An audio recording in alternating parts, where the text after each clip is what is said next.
Anywhere you go, anywhere you go, you belong. Anywhere you say, anywhere you say, anywhere.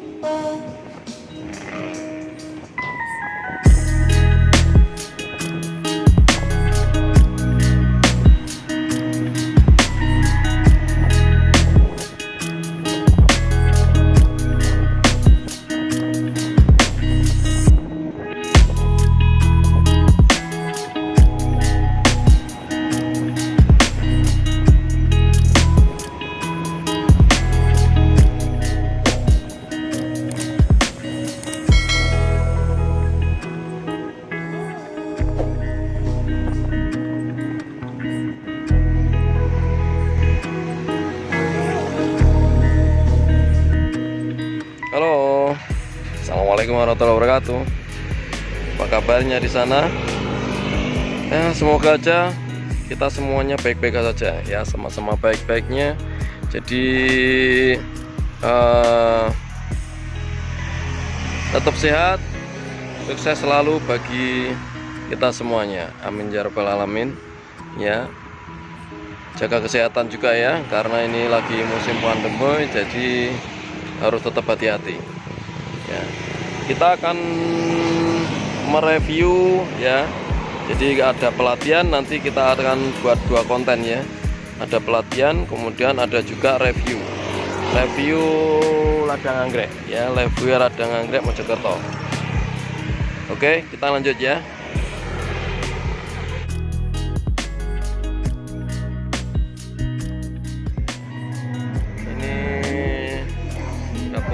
Ruangannya dapur anggrek seperti ini, enak ya, nongkrong baru.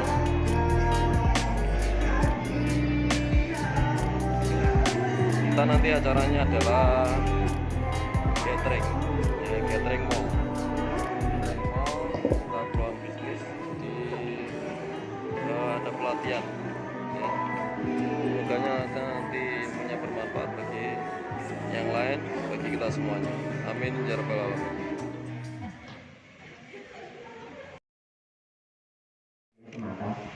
Ini bisa lebih menjadi ajang silaturahmi ya, karena kami perhatikan Bapak Ibu peserta ini sudah banyak yang saling mengenal, baik antar kota atau apa, biasanya ikut gathering di sana, ikut di sana, dan sekarang bisa bertemu lagi. Oh ya, iya dari Sidoarjo Bapak Ibu juga 30. Yang dari Kediri Pak Andre itu yes. Yang dari Lumajang oh luar biasa apresiasinya itu ya. Jombang Pasuruan kemarin ada dari Pasuruan ya, termasuk Bukida. Saya ucapkan terima kasih buat teman-teman semua yang sudah ikut berpartisipasi dalam acara gathering mall yang pertama dengan judul peluang bisnis anggrek di era pandemi. Oh, saya belum kenalan ya. Nama saya Leni. Di anggrek ini saya termasuk pemula kalau istilahnya para pecinta. Banyak yang kadang tidak sesuai dengan yang kita harapkan gitu. Akhirnya kesepakatan saya dengan Mbak Lia membuat grup WA. Jadi mungkin teman-teman yang tadi bertanya ada grupnya, iya kita punya grup WA yang isinya sekarang 49 anggota. Dan alhamdulillah sangat solid menurut saya ya, karena kita terbentuk itu Mei dan setiap bulan kita punya agenda. Mei terbentuk, Juni kita sudah ikut pameran yang diadakan di Sprinda Kota, dalam itu pembukaan rest area Mojokerto itu. Terus Agustus kita cetak kaos,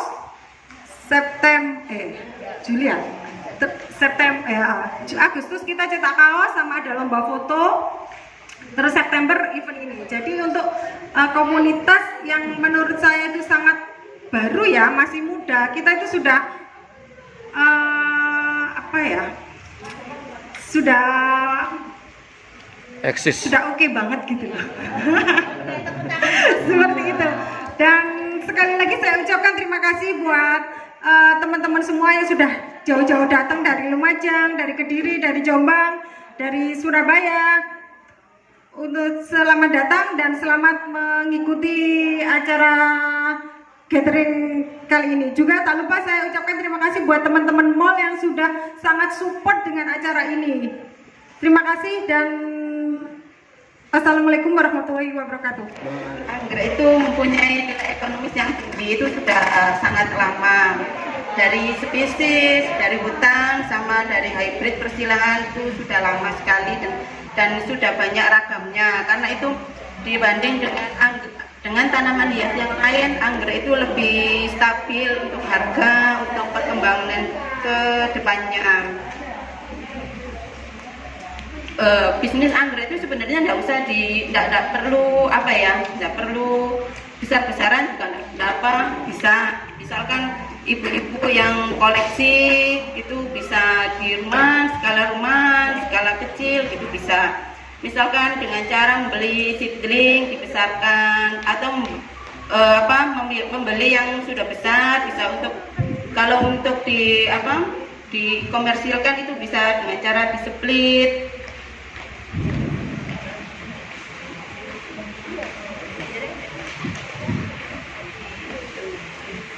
Dalam perawatan anggrek itu sebenarnya kan tanaman memerlukan media, memerlukan nutrisi, air, terus sirkulasi udara. Kalau menurut pengalaman saya itu air dan perhatian itu mempunyai peran yang sangat penting. Kebanyakan itu pemula atau saya sendiri kadang-kadang itu ya, itu anggrek itu kalau misalkan kuning atau apa itu dikira dehidrasi gitu ya, itu kadang-kadang itu malah kebanyakan air. Jadi kalau misalkan air ini ya gitu gini, yang saya maksud itu gini, air itu kan penting, tapi kalau misalkan kita cara memberikannya itu tidak maksimal, itu juga tidak baik juga. Misalnya gini, kalau misalkan kita menyiram biasanya itu kan siramnya itu di atas ya, itu sebenarnya kalau siramnya di atas itu harus sering disiram, tapi kalau siramnya itu bisa penuh sampai ke bawah, nah, itu bisa 2-3 hari sekali baru siram. Kalau untuk anggrek tergantung semua kok, tidak tergantung, tidak cuma 1 atau 2 jenis maksud saya, bukan cuma untuk dendro atau untuk yang lain, tapi ya untuk seperti vanda seperti itu juga seperti itu. Kalau siramnya itu tuntas baru itu bisa 2 hari sekali, bisa 3 hari sekali. Kalau misalkan siramnya itu cuma sedikit, itu harus tiap hari sekali, tiap hari siram seperti itu. Kalau untuk pupuk dan yang lain itu sebenarnya cuma tambahan. Sebenarnya anggrek ini bisa menyerap nutrisi itu dari udara lewat akarnya itu.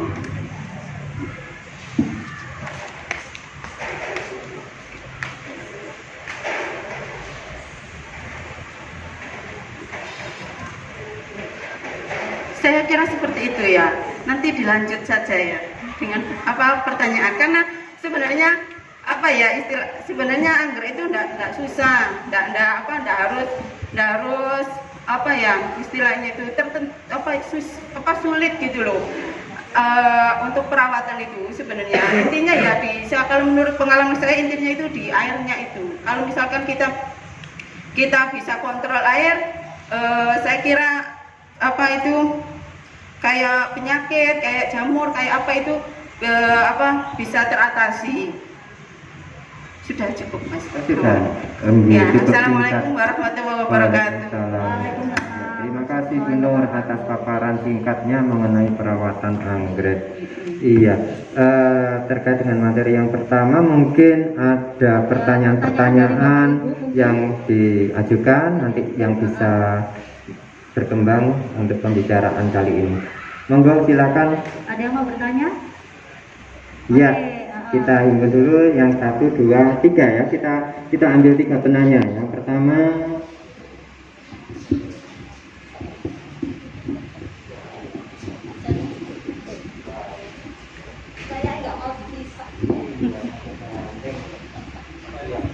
monggo Ibu perkenalkan juga. Terima kasih. Saya Ibu Maya dari Prian. Ibu Maya dari Ya, saya punya pengalaman sekitar 2 tahun yang lalu ya. Saya tidak berbisnis anggrek, cuman saya emang suka nanam-nanam gitu. 2 tahun yang lalu saya dapat anggrek bulan di sini di ladang anggrek. Kalau tidak salah 6 pohon ya. 6 pot ya, 6 pot waktu itu jenis bulan. Pada saat beli sudah ada bunga kan, sudah ada bunga. Kemudian lama kan memang bunganya sampai 3 bulan baru dia rontok satu persatu. Nah pada saat itu diajarkan nanti kalau sudah rontok Ibu, kalau sudah mengering itu silakan dipotong ya, silakan dipotong. Oke, saking hati-hatinya karena sebelum kita bawa pulang disarankan untuk Ibu jangan disiram di atas, nanti airnya nandon dan lain sebagainya, busuk dan lain sebagainya dulu. Saking hati-hatinya saya tempatkan di tempat yang tidak terkena air hujan. Sampai 1 tahun tidak ada perkembangan. Jadi nggak berbunga, juga nggak keluar daun. Memang hijau sih, hijau mantap bagus ya. Terus lama-lama setelah 1 tahun lewat, saya pindah ya sambil di dalam hati gini. Di Terawas saya pernah di satu tempat gitu ya, anggrek bulan ini nempel di pohon, dia tumbuh dengan bagus, bunganya sampai menjuntai ke bawah. Kalau dia tumbuh dengan bebas aja bagusnya kayak begitu, kenapa tidak kita bebaskan aja si anggrek ini? Itu pikiran saya ya. Saya pindah, anggrek ini saya pindah di luar, di bawah pohon, hanya menyiram seperti yang kata Bu Nur tadi, harus dilihat sirkulasi air saja, tanpa obat, tanpa apa-apa sama sekali. Nggak sampai 6 bulan setelah saya pindah tempat di bawah pohon, kemudian saya siramnya rutin 1 hari, ya setiap hari saya siram. Alhamdulillah berbunga dan bunganya juntai. Itu tanpa obat, tanpa obat. Nah, cuman pertanyaan saya, apakah sebenarnya anggrek itu tanpa harus obat seperti yang Ibu Nur tadi bilang ya, harus tidak tergantung dari nutrisi vitamin dan sebagainya buatan manusia. Sebenarnya secara alam dia bisa berbunga sendiri. Itu saja. Terima kasih. Ya, bisa Bu, bisa berbunga walaupun tanpa nutrisi. Kalau untuk skala besar itu kan memang harus jumlahnya kan pasti banyak, perhatiannya juga kontrolnya juga pasti susah. Jadi kalau kebun-kebun besar itu pasti ada tambah nutrisi. Kalau tidak begitu kan ada yang kecil, ada yang besar, ada yang itu gitu. Terus mereka kan istilahnya kalau ke rumah tangga, kalau ke koleksi kan pokoknya saya senang gitu. Kalau bagi yang punya kebun kan enggak. Nah, ini kita rawat memang untuk dijual. Kalau misalkan enggak maksimal ya memang enggak cepet-cepet bisa menjual.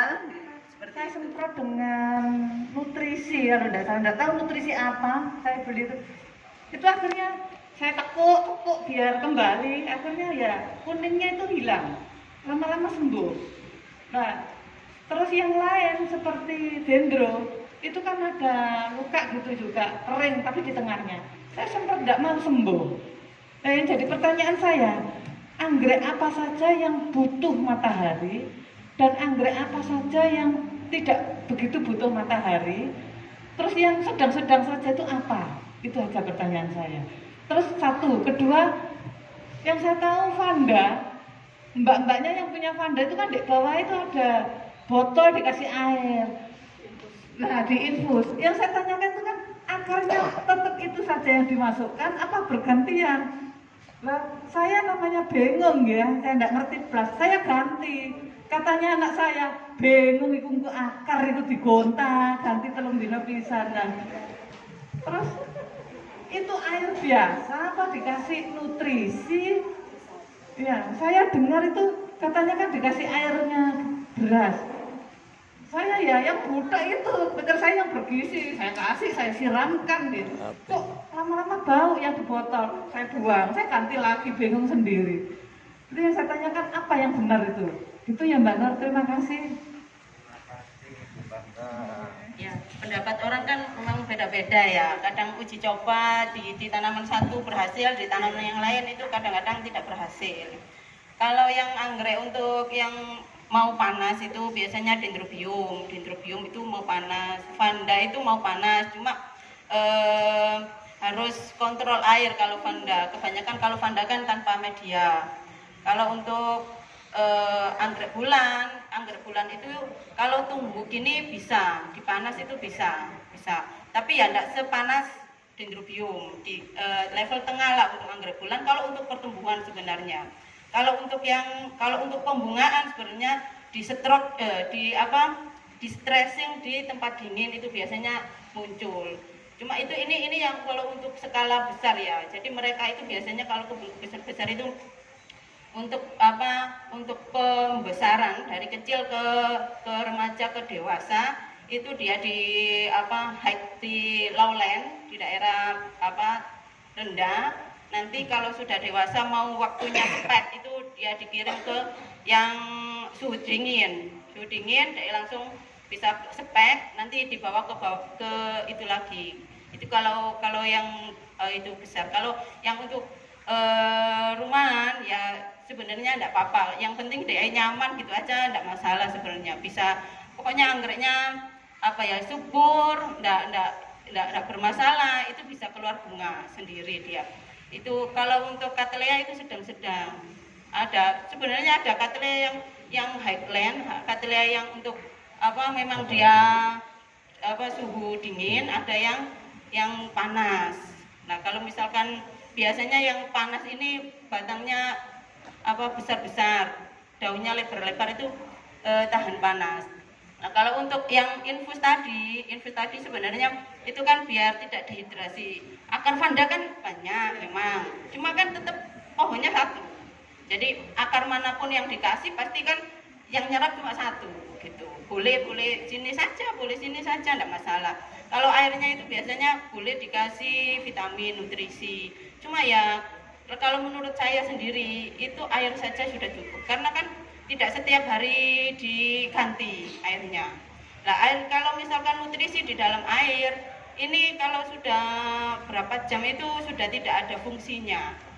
Jadi walaupun dikasih ini kan mungkin waktu pertama nyerap sudah terserap nutrisinya, tapi untuk selanjutnya dia kan tidak ada fungsinya seperti itu. Air saja cukup. Kalau air cucian beras itu biasanya untuk siram, untuk disiramkan saja. Kalau setahu saya itu habis selesai itu disiram. Kalau sampai menginap itu ya itu tadi. Bau ya, iya. Baunya amit-amit. Kalau untuk kandungan apa-apanya saya kurang tahu. Cuma kalau saya menyarankan kalau misalkan ibu-ibu tidak apa-apa cucian beras. Cuma ya itu tadi setelah mencuci diambil disiramkan sudah enggak seperti itu. Terima kasih waktu yang diberikan ke saya. Ada beberapa yang saya inginkan Pak Nur. Oh ya maaf, saya dari Sidoarjo Pak Gozali. Ya saya termasuk pemula juga di anggrek. Ya masih belajar banyak. Ada beberapa yang saya ingin tanyakan Pak Nur. Masalah seedling. Saya umumnya ambil seedling dari dataran tinggi. Contoh di Malang. Saya di Sidoarjo. Ada beberapa saya beli yang seedling, yang pertama juga yang ada bolan, ada dendro, ada cattleya, ada vanda. Nah, yang mana semuanya tanaman dari kecil itu dia hidup di dataran tinggi. Kemudian saya bawa di dataran rendah di daerah Sidoarjo. Dari Sidoarjo kemudian saya rawat, ada beberapa itu kurang lebih hampir berapa ya, sekitar 25% atau 30% itu dia mati, ada yang busuk, ada yang kering. Kemudian untuk yang sisanya itu kadang ada yang mati sekian hidup tak mau ya. Jadi mungkin ada dari Bu Nur, ada yang mungkin Bu Nur pengalaman. Apabila saya beli seedling dari dataran tinggi, saya rawat dari ke dataran rendah supaya dia bisa berhasil sampai dewasa dan berbunga dan bisa kita jual lagi. Itu mungkin dari Pak Nur ada sedikit saran atau masukan. Kemudian yang kedua untuk masalah air, Pak Nur mengatakan air yang sangat penting.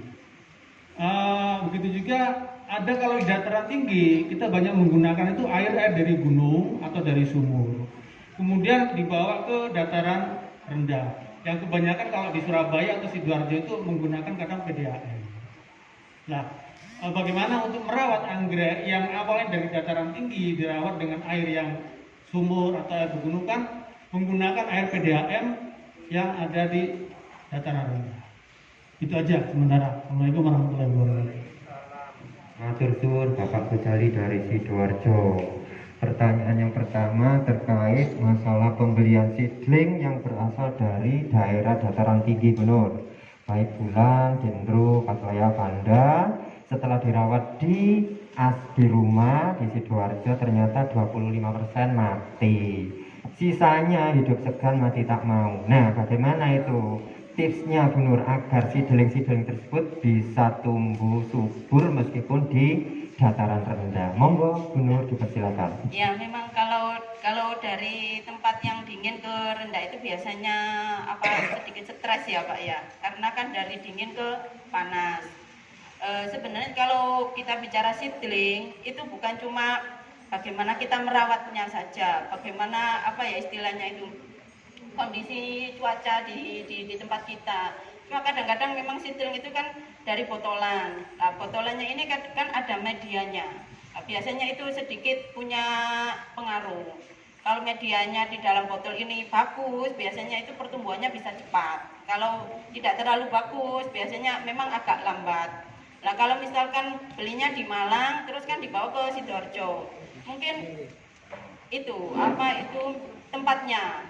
Jadi pertama mungkin ditaruh di tempat yang lebih sejuk Pak. Kalau misalkan sampean kebunnya atau rumahnya karetnya cuma satu ya, berapa? 60%, nah mungkin didobel. Nah, biar dia teduh dulu. Seperti itu. Kalau untuk penyiraman air sebenarnya kalau itu kan memang cuma dikasih tawas kalau tidak salah ya, kalau PDAM itu ya. Itu tidak masalah, tidak apa-apa kok. Paling ya tidak terlalu istilahnya itu tidak beracun gitu loh Pak. Nah, kalau untuk ini kan kalau air di pegunungan kan memang biasanya N-nya tinggi ya. N-nya tinggi. Kalau yang untuk PDAM kan air sungai yang dikasih tawas seperti itu tadi lah. Itu mungkin ya ditambah di nutrisinya Pak. Ditambah di nutrisinya, mungkin di N-nya untuk ditambah semprotan Pak, semprotan. Karena kalau sampean beli kan pasti di kebun ya. Lah di kebun itu pasti perawatannya itu bagus. Funginya dapat, inseknya dapat, pupuknya rajin seperti itu. Jadi kalau misalkan belinya terus banyak mau dikembangkan, harus sedikit banyak sama. Mungkin pupuknya mereka biasanya 2 kali seminggu ya, paling enggak sampean ya sama dosisnya mungkin kalau kita kan meraba-raba dosisnya mungkin di sana berapa kita enggak tahu, disamakan aja. Kebanyakan itu 1 banding 1 gram 1 miligram atau 1 mililiter itu per 1 liter air seperti itu. Jadi kalau misalkan kebun besar itu memang perawatannya ekstra banyak, yang memang dikasih perangsang biar dia tumbuhnya bagus kan, memang untuk dikomersilkan. Nah, kalau diambil, dibeli terus di tempatnya kita itu perawatannya tidak terlalu itu, akhirnya stres. Seperti jadi kan beda seperti itu. Silakan. Ayo. Murah loh, ini masih murah, 125.000. Ini proses lelang ya. Proses lelang, OP-nya tadi 100, bitnya 20. Berarti sekarang harga masih di posisi 125. Oh iya, bitnya 100, bitnya 25. Jadi 125. Oh keliling, iya, oke. Gimana sih Om Putan? Biar tahu lah peserta gimana kondisi kliennya. Sehat kan? Nah, Monggo. Waktunya seperti itu penampakannya. itu ambrenya cakep, yang bawah juga cakep gitu ya. Ya kan?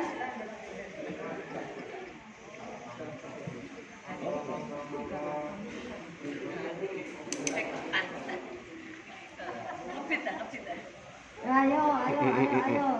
Ayo, dipit. Botnya juga sudah besar. Itu bisa di-split jadi 2. Saya splitkan langsung hari ini tidak apa-apa. Ayo, sayang loh karena lumayan juga ya harganya kalau botnya udah gede-gede kayak gitu ya. Bit. Oh, Bud, ada yang ngebit. Oh. Ada bit tambah 1. Jadi 150. Sah, bit. Ada lagi? Belum. Masih belum. 150 Bu Bambang. Bambang. Bit, berarti 175 ya? 175.000. Masih ada lagi? Ayo, masih ada lagi yang ngebit? Meluk. Iya, ayo. Aku gak boleh sama manusia. Ini dia. Boleh. Kesepakatan panitia dilarang ikut lelang. Ya, tetap bertahan sekarang di Masih ada waktu. posisi Ayo, kasih 150. waktu berapa ini? Siapa? Gak boleh. Panitia gak boleh. Panitia dilarang keras ikut lelang. Ayo, ini khusus untuk Bapak Ibu peserta. Yes. Masih ada lagi yang Ayo. ngebit?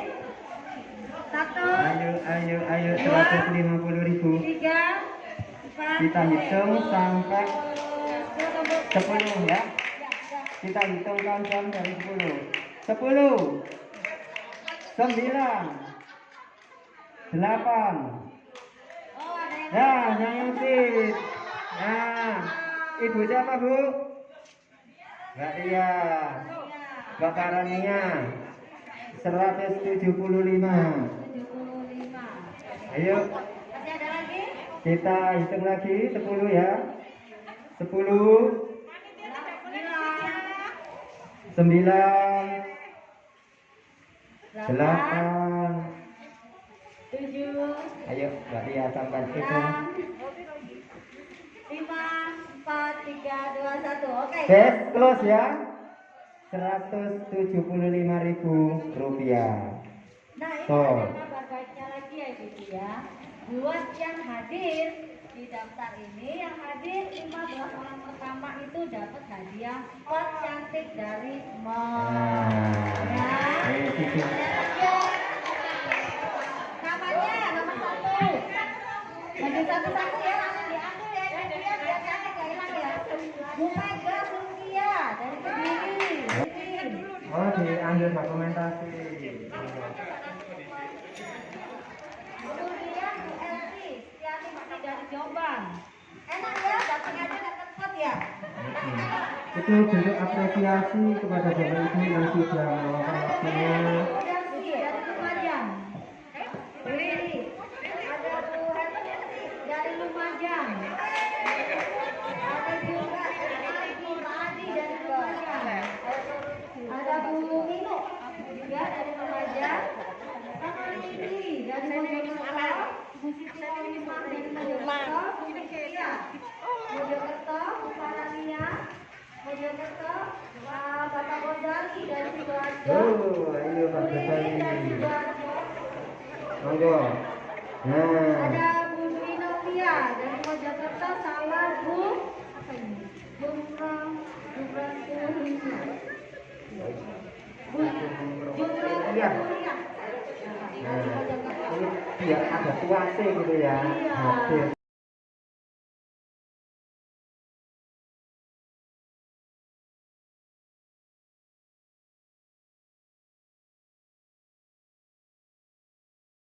Perkenalkan, nama saya Setiawan Ramadhani, bisa dipanggil Dani, dan saya umur 17 tahun, masih SMA kelas 3.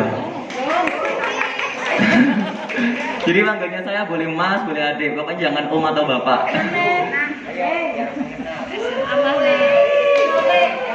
Jadi kadang itu ya susah ya kalau lihat pelajar suka anggrek itu nggak ada mungkin. Pertama kali saya suka anggrek itu di umur kelas 1 SMP. Kelas 1 SMP itu saya pertama kali tertarik sama anggrek bulan. Meskipun saya nggak bisa ngerawatnya, tapi saya memiliki kayak daya ketertarikan tersendiri gitu loh. Dan di saat itu sebelumnya saya juga udah suka tanaman sayuran itu mulai dari TK. SD saya pernah jadi ketua Adiwiyata dan alhamdulillah tingkat provinsi. SMP juga Adiwiyata tingkat kota, dan endingnya SMA ini COVID, nggak aktif di sekolah, jadinya ke Instagram jadi bisnis. Terus and then ke sayuran tadi saya pernah ikut ke grup kelompok wanita tani ibu-ibu di desa, dan cerita konyolnya waktu saya di waktunya kalau anak SD kan kalau sore kan ngaji. Kalau saya enggak, berangkat ke tempat kebun nyiram-nyiram anggrek, nyiram-nyiram sayur. Kayak gitu. Itu kan edisi lomba desa-desa apa sih kayak yang hijau-hijau gitu loh. Nah, yang disupport sama Dinas Pertanian biasanya kayak gitu. Terus selanjutnya itu ada ketertarikan ke anggrek itu waktu SMP kelas 1, dan saya rawat dan kepada air. Nah, terus saya memulai bisnis itu tanpa modal. Namanya anak pelajar kan ya otomatis ya sanggupnya cuma 5.000, masa ya nggak mungkin lah nganu anggrek. Saya ikut reseller. Jadi itu resellernya itu saya cuman hanya modal wifi sama internet aja. Nggak perlu modal, nggak perlu uang, nggak perlu. Saya cuma ikut dengan alasan Mbak, itu panjenengan tahu Mbak Nadia Gudang Anggrek Tulungagung. Nah, itu adalah dulu saya partneran sama beliau. Itu dulu saya juga ikut sellernya Mbak Nadia itu, dan saya dikasih foto-fotonya disuruh jualin. Alhamdulillah waktu 2017 IG saya baru terbentuk, itu upload anggrek dendro bulat. Itu saya belum mengenal anggrek keriting dan cuma mengenal seedlingan. Itu saya upload terus, kita up terus, alhamdulillah itu ada pemasukan. Nah, dari segi pemasukan itu saya kumpulkan buat beli anggrek botol. Jadi saya pertama kali nyoba aklimatisasi, itu pertama gagal semua. Beli 10 botol gagal semua. Pertama kenapa? Saya belum memiliki pedoman asli yaitu agroklimat, terus kebun-kebun yang benar-benar buat anggrek itu cocoknya gimana. Saya pukul semua rata, kayak gitu. Terus berkembangnya waktu saya mulai bangun kebun itu saya nggak langsung dari besi, nggak langsung segede yang mungkin sekarang kayak enggak. Pertama itu hanya ukuran 5x5, kecil banget. Itu cuman bermodalkan kayu bambu dan cuman paranet 1 lapis. Itu demi semangatnya ngerawat anggrek itu pertama kalinya ya. Dan di situ banyak yang busuk, banyak yang kering. Intinya berdarah-darah lah. Dan saya nggak patah semangat buat anggrekku busuk gini-gini dah. Dari suatu pengalaman yang gagal, kita bisa mencari ilmunya. Kenapa kok bisa gagal? Pengalaman terbaik adalah guru terbaik. Nah, dari situ saya belajar. Oh, ini busuk gara-gara kehujanan. Oh, ini busuk gara-gara kalau anggrek bulan itu nggak mau di tempat yang kelembapan kayak kehujanan itu nggak bisa anggrek bulan itu. Apalagi medianya mos kan, itu nggak bisa, itu mesti busuk itu. Nah, dari situlah saya belajar, entah lihat YouTube, entah belajar dari master-master anggrek yang lain. Intinya belajar terus. Gimana kok saya gagal, ini kenapa gitu. Tapi saya nggak ada kata, males-males ngeramut anggrek matian. golek tanaman liar, enggak. Saya enggak kayak gitu. Saya tetap setia. Saya belajar untuk mencintai itu benar-benar gimana sih cocoknya itu kayak gitu. Dari situ saya belajar terus sampai sekarang pun saya juga belajar dari kesalahan. Akhir-akhir 2018 kalau nggak salah itu COVID itu tahun berapa ya COVID itu? 2020 ya mulainya. Maret. Nah di situ saya masih biasa-biasa aja, jual anggreknya biasa-biasa aja dan nggak se-booming sekarang gitu, enggak. Tapi untuk banyaknya waktu, master anggrek itu open mindsetnya tuh cakep banget. Jadi beliau itu kasih silangannya itu pakai register nama-nama yang diregister pakai nama-nama tertentu. Misal kayak kemarin kan ada peristiwa tenggelamnya kapal Nanggala. Itu langsung launching Dendrobium Ksatria Nanggala. Jadi anggrek itu kalau menurut kita cuma bunga biasa. Tapi kalau misalnya kita ada hubungan kayak di Singapura, terus hubungan antar negara gitu, anggrek itu sebagai bunga persahabatan. Jadi kalau di Singapura gitu kan, nama-nama perdana menteri itu pasti dibuat anggrek. Dan setiap perdana menteri itu mampu membeli kontrak. Jadi misal gini, anggrek A dipakai nama hotel. Nah itu anggrek Singapura kayak gitu semua. Dan tidak bisa diperjualkan bebas kayak di Indonesia gini, enggak. Dan yang bisa tertentu buat beli anggreknya itu apa? Ya orang-orang yang punya hubungan khusus itu tadi. Terus kedua, anggrek itu kalau di luar negeri itu dibuat hubungan antara negara. Jenengan pernah lihat anggrek Iriana Jokowi? Itu adalah anggrek yang dipersembahkan Singapura oleh Indonesia dengan atas nama Ibu Iriana Jokowi. Dan itu di sini nggak diperjualkan bebas, cuman ada satu di Kebun Raya Bogor. Itu nggak ada dijual bebas, nggak ada, karena itu ada hubungan internasionalnya. Jadi nggak sembarangan bisa jual-jual, nggak bisa. Kayak gitu anggrek aslinya. Kalau kita terjun di dunia anggrek yang secara bener-bener, anggrek aslinya kayak gitu. Dibuat hubungan antar negara. Jadi bukan dipandang cuman anggrek kembang kuning, enggak. Itu anggrek adalah kelasnya tinggi banget. Kayak gitu. Terus di anggrek, saya tuh bisnis anggrek itu mulai gencar-gencarnya itu pada tahun 2020 awal-awal COVID. Awal-awal COVID itu tanaman anggrek itu kayak lebih meningkat gitu loh. Entah mungkin pemikiran mindsetnya orang-orang yang lebih di rumah aja, terus nggak ada kegiatan, jadinya ngerawat anggrek kan, cari kesibukan kayak gitu. Dan di waktu-waktu COVID ini banyak banget anggrek yang launching di dunia keritingan gitu kan, kayak anggrek Dendrobium COVID, anggrek Dendrobium di rumah aja, macam-macam lah banyak.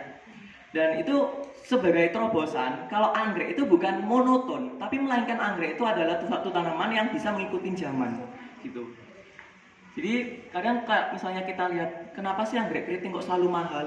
Kenapa sih kok anggrek bulat harganya segini? Jadi ada perbedaannya. Kenapa? Karena itu tadi, anggrek itu kalau anggrek bulat kan udah sering kan di pasaran. Nah, itu kalau anggrek keriting itu ada identiknya yang lebih beda gitulah. Kayak tadi buat register-register atau buat nama-nama yang baru, karya-karya baru gitu. Terus kalau dari segi anggrek itu kalau penjualan peluang itu lebih lebih cepat tuh di Instagram kadang. Saya tuh kalau plan itu online. Jadi saya tuh nggak pernah jualan, bukan nggak pernah sih, agak jarang. Kalau di rumah gitu jarang banget buat menerima tamu. Soalnya kan juga sekolah. Jadi kadang kalau ke kebun, kalau misalnya saya sekolah gitu, kalau kebun kan kasihan. Ke kebun tutupan saya lagi sekolah kan pulang pastinya. Nah kayak gitu. Terus untuk barangkali putra-putri jenengan yang pengen bisnis, didukung aja nggak apa-apa. Nggak harus ke anggrek. Bisnis itu lebar banget gitu. Dan jangan terpacu dengan modal. Intinya bisnis itu adalah apa? Kuat mental gitu. Karena kenapa? Kalau nggak kita kuat mental dan servisnya bagus, pelanggan itu kayak misalnya komplain, Mas anggreknya busuk gini. Kita juga harus kuat mental tuh di servis. Misal nih kayak ini tadi, harganya 1.500.000. Dari sana busuk. Otomatis kalau busuknya mati kayak dalam arti nggak bisa diselamatin, ini langsung saya ganti. Dalam arti servisnya itu harus bagus kalau jualan itu ya. Dalam arti ini harus kita harus kadang ada komitmen. Yaudah kalau mati anggreknya bisa dikirim kembali ke saya, uangnya kita kembalikan kayak gitu. Itu yang harus dinamain kuat mental. Terus dari segi anggrek, kalau pengen bisnis anggrek itu nggak perlu modal yang terlalu banyak. Mungkin jenengan bisa coba jadi reseller nih. Kalau misalnya nggak pengen resikonya nggak pengen tinggi, itu bisa jadi reseller. itu jadi reseller tuh mungkin mau jualin itu dapat dari kebun harganya berapa, terus harga pasarannya berapa, itu bisa diolah lagi. 1, 2, 3.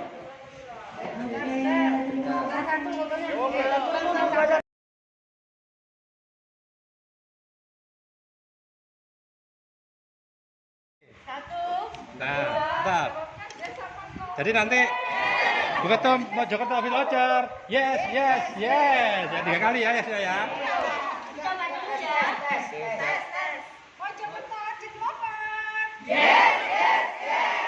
Oke, nah, lagi ya.